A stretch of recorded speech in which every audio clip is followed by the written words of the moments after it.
Hey guys, welcome back to my channel. Today I'm finally showing you the cake that almost destroyed my confidence, but also taught me a lot. My nephew gets a Spider-Man cake every single year. This year he turned 8, which means this might actually be my 8th Spider-Man cake.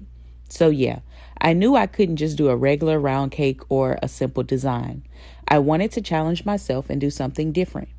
Mostly to wow him, but also, let's be real, to impress my husband a little too.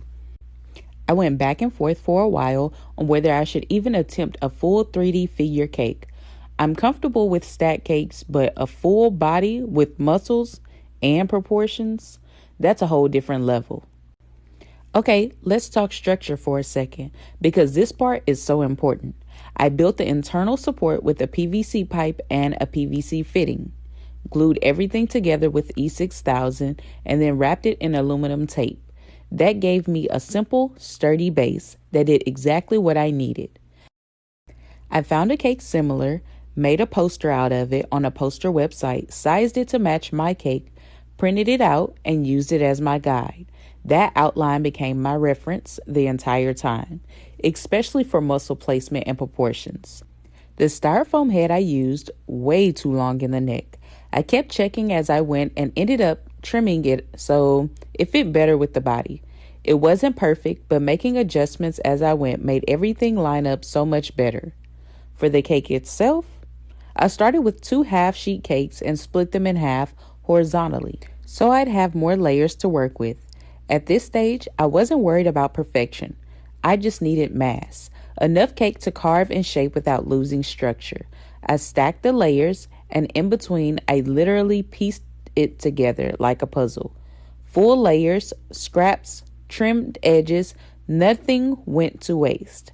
And yeah, at this point, it looked totally crazy. Didn't look like a body, didn't look neat, but that's okay. This phase is all about volume, not details. Once everything was stacked and stable, I started carving. I kept my outline close and used it to guide the chest and muscles. I'll be honest, if I were doing this again, I wouldn't start with only sheet cakes. I'd use a mix of round cake for the muscles and square or sheet cakes for structure. It would have made shaping the arms and chest so much easier. But this was a learning experience, so I worked with what I had. I carved slowly, stepped back often, and at some point, we finally had something that actually looked like a man. That felt like a win, or a win to me. Next came the crumb coat, which really helps everything start to come together. To enhance certain muscle areas like the chest and arms, I used Rice Krispie treats, mixed with some cake pop dough. It added definition without extra weight.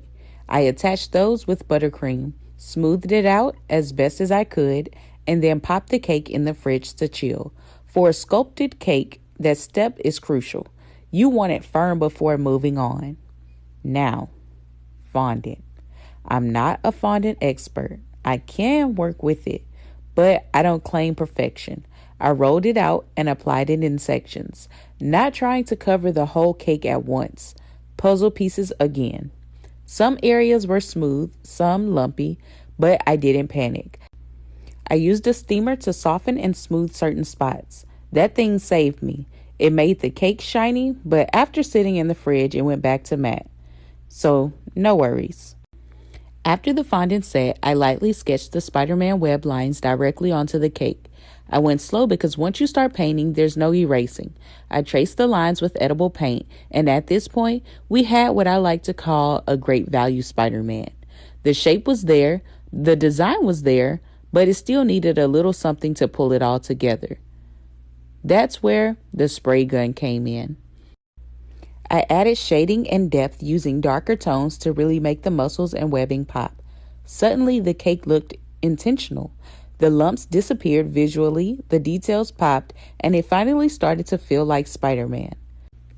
I thought I recorded cutting out the eyes, but of course, my phone died. So that footage is gone. That's just how it goes sometimes. For the spider emblem, I used my Cricut to make a template, traced it on the fondant, and carefully cut it out. That part really helped everything look cleaner and intentional. After that, I added the final details, cleaned up the edges, and stepped back, and honestly, I was proud. This cake wasn't perfect, but it taught me so much. I learned what I do differently next time, what worked, and what I need to practice more on. If you're thinking about trying a 3D cake, do it, even if it's messy, even if it scares you. That's how you level up. Thanks so much for watching. Don't forget to like, comment, and subscribe, and let me know what you want to see next.